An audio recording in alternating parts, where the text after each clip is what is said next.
Assalamualaikum warahmatullahi wabarakatuh. Yang saya hormati Bapak Agus Sudarya SE SH MM sebagai dosen pengampu mata kuliah Aspek Hukum dalam Bisnis. Perkenalkan, nama saya Septi Rizkyani, NIM 2892150116, Fakultas Ekonomi dan Bisnis, Prodi Manajemen, kelas C Malam. Pada hari ini saya akan menayangkan hasil presentasi yang saya buat tentang pendidikan anti korupsi. Sejahtera bagi kita semua, pada saat presentasi Anda diharapkan memfokuskan terhadap presentasi yang saya sampaikan. Ketika ada yang kurang mengerti atau kurang jelas, Anda dapat menanyakan kepada saya saat akhir presentasi. Norma atau kaidah sosial adalah suatu pedoman atau peraturan hidup yang menentukan bagaimana manusia harus bertingkah laku dalam masyarakat agar tidak merugikan orang lain. Norma atau kaidah sosial dikelompokkan. Satu, aspek kehidupan pribadi, yaitu ada norma agama. Yang kedua, norma kesusilaan. Yang kedua, aspek kehidupan antar pribadi, yaitu ada norma sopan santun dan norma hukum. Tujuan hukum ialah menciptakan tatanan masyarakat yang tertib, menciptakan ketertiban dan keseimbangan dengan harapan terlindung kepentingan manusia pribadi. Definisi hukum, hukum adalah himpunan peraturan-peraturan yang mengurus tata tertib suatu masyarakat dan karena itu harus ditaati oleh masyarakat itu. Unsur-unsur hukum. Pertama, peraturan mengenai tingkah laku manusia dalam pergaulan masyarakat. Yang kedua, peraturan itu bersifat mengikat dan memaksa. Yang ketiga, peraturan itu diadakan oleh badan hukum resmi. Yang keempat, pelanggaran terhadap peraturan tersebut dikenakan sanksi yang tegas.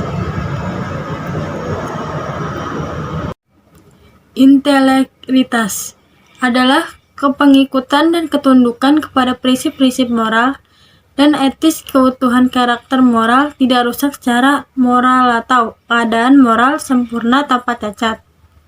Korupsi adalah kebusukan, kebejatan, ketidakjujuran dapat disuap, tidak bermoral.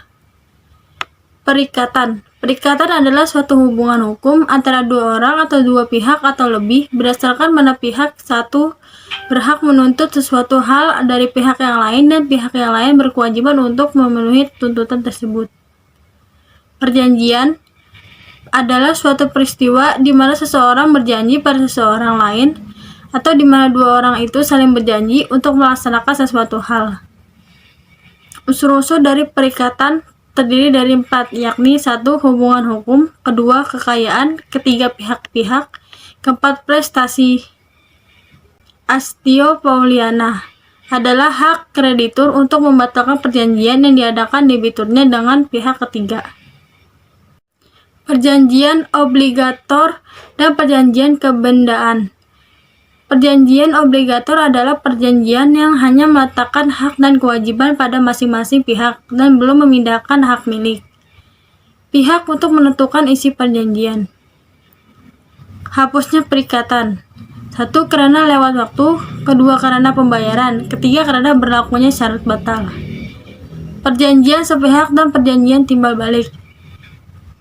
Perjanjian sepihak adalah perjanjian yang menimbulkan kewajiban pada satu pihak saja, sedang pada pihak lainnya hanya ada hak. Perjanjian bernama dan perjanjian tidak bernama. Perjanjian bernama adalah perjanjian yang memiliki nama dan diatur dalam BW. Perjanjian obligator dan perjanjian kebendaan. Perjanjian obligator adalah perjanjian yang hanya meletakkan hak dan kewajiban pada masing-masing pihak dan belum memindahkan hak milik.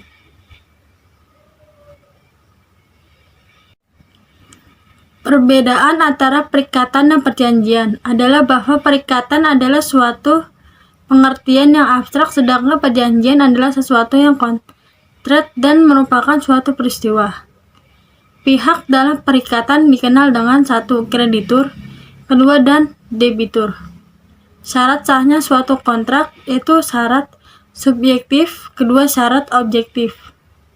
Syarat objektif terbagi dua, yaitu suatu hal tertentu, yang kedua suatu sebab yang halal. Asas perjanjian, yaitu ada asas kebebasan berkontrak, kedua asas kekuatan mengikat. Ketiga, asas perjanjian hanya melahirkan ikatan antara para pihak yang membuatnya. Masalah-masalah perjanjian. 1. Pembuatannya harus dimulai dengan proses komunikasi dan negosiasi. Kedua, buatannya luas secara detail, komprehensif, dan tidak mengandung perumusan-perumusan yang mengundang keraguan atau ambigu. Ketiga, mengandung kecantumkan alternatif penyelesaian jika terjadi sengketa. Yang keempat, format yang digunakan harus disetujui para pihak. Anatomi kontrak itu ada judul, kepala, komparasi, dasar, syarat, penutup, dan tanda tangan. Naturlijke verbintenis, yaitu suatu perikatan yang berada di tengah-tengah antara perikatan moral atau kepatutan dan suatu perikatan hukum. Contohnya, 1. Hutang-hutang yang terjadi karena perjudian. Kedua, pembayaran bunga dalam hal pinjaman yang tidak semata-mata diperjanjikan. Ketiga, sisa hutang seorang palit setelah dilakukan pembayaran menurut perdamaian. Jenis-jenis perikatan: 1. Perikatan bersyarat. Kedua, perikatan dengan ketetapan waktu. Ketiga, perikatan alternatif. Keempat, perikatan tanggung-menanggung. Kelima, perikatan yang dapat dibagi dan tidak dapat dibagi. Keenam, perikatan dengan ancaman hukuman. Asas dalam hukum perjanjian. 1. Asas terbuka. Kedua, azas tambahan. Ketiga, azas sepakat. Syarat sahnya perjanjian. 1. Sepakat mereka yang mengikatkan diri. Kedua, cakap untuk membuat suatu perjanjian. Batallah suatu perjanjian. 1. Pelaksanaan. Kedua, khilafah. Ketiga, penipuan. Prestasi adalah tidak melakukan apa yang diperjanjikan atau lalai atau ingkar janji. Sifat-sifat prestasi: 1. Tertentu. Kedua, dapat dipenuhi. 3. Halal. 4. Bermanfaat bagi kreditur. 5. Satu atau lebih perbuatan. Macam-macam prestasi: 1. Memberikan sesuatu. Kedua, berbuat sesuatu. Tidak berbuat sesuatu. Sebab prestasi: 1. Kesalahan debitur. Kedua, overmatch. Di sini bentuk prestasi, yaitu ada tidak memenuhi kewajibannya. Kedua, memenuhi kewajibannya tetapi keliru. Ketiga, memenuhi kewajibannya tetapi terlambat. Keempat, melakukan sesuatu yang menurut perjanjian tidak boleh dilakukan. Akibat prestasi: 1. Debitur membayar ganti rugi yang diderita kreditur. Kedua, membatalkan perjanjian. Ketiga, perairan risiko atau pembatalan disertai ganti rugi. 4. Membayar biaya perkara.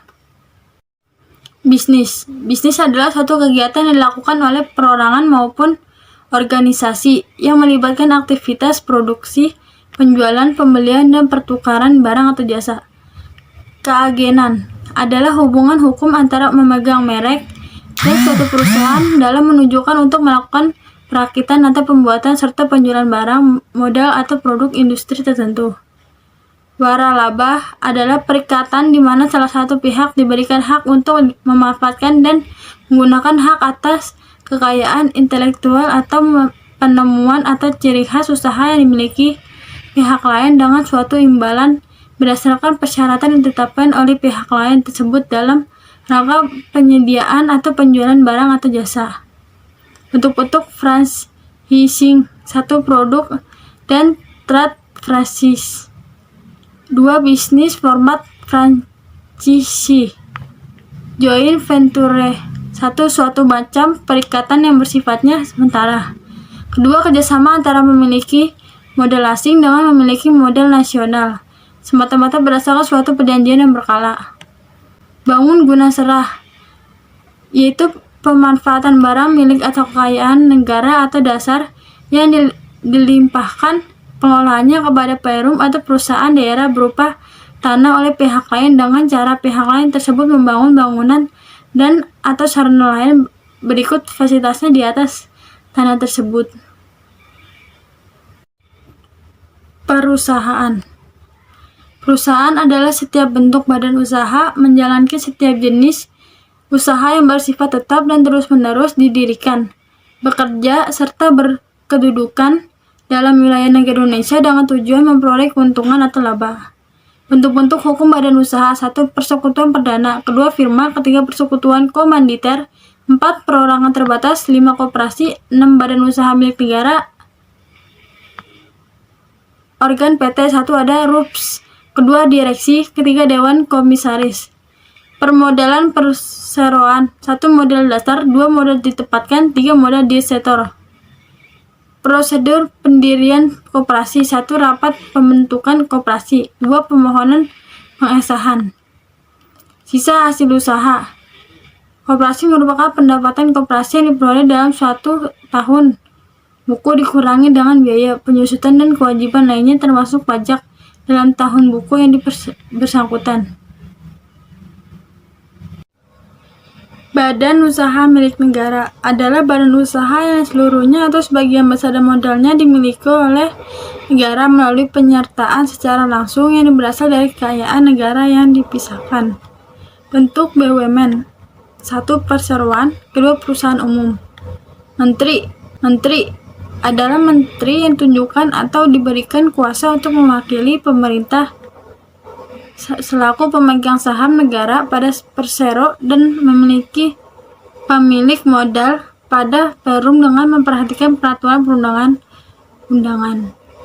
Direksi adalah organ BUMN yang bertanggung jawab atas pengurusan BUMN untuk kepentingan dan tujuan BUMN serta mewakili BUMN baik di dalam maupun di luar pengadilan. Dewan Pengawas yaitu organ perum yang bertugas melakukan pengawasan dan memberikan nasihat kepada direksi dalam menjalankan kegiatan pengurusan perum. Penggabungan badan usaha: usaha untuk menggabungkan suatu perusahaan dengan suatu atau lebih perusahaan lain ke dalam suatu kesatuan ekonomi sebagai upaya untuk memperluas usaha. Konsolidasi statutori yaitu penggabungan usaha di mana kedua perusahaan yang menggabung dibubarkan secara aktifah dan kewajiban dari perusahaan-perusahaan tersebut dipindahkan ke perusahaan yang baru dibentuk.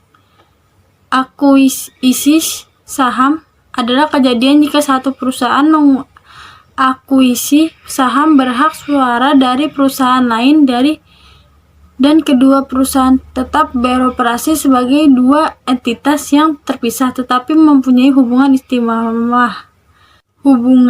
istimewa. Perseroan terbatas PT adalah badan hukum yang merupakan persekutuan modal didirikan berdasarkan perjanjian melakukan kegiatan usaha dengan modal dasar dan seluruhnya terbagi dalam saham dan memenuhi persyaratan yang ditetapkan dalam undang-undang ini serta peraturan pelaksanaannya. Pemindahan hak atau saham. Pemindahan hak atau saham dilakukan dengan akta pemindahan hak. Akta pemindahan hak atas saham atau salinannya disampaikan secara tertulis kepada perseroan. Saham merupakan benda bergerak dan memberikan hak kepada pemiliknya.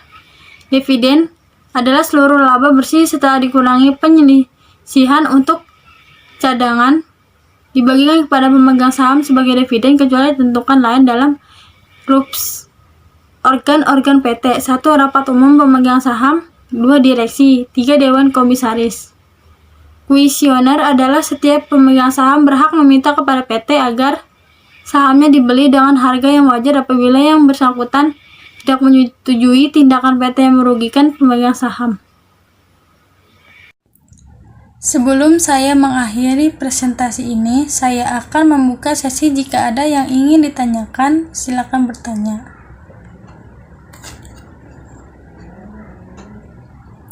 Ya, semoga dengan presentasi ini dapat menambah wawasan Anda dan apabila ada tutur kata saya yang kurang berkenan di hati Anda, mohon untuk dimaafkan.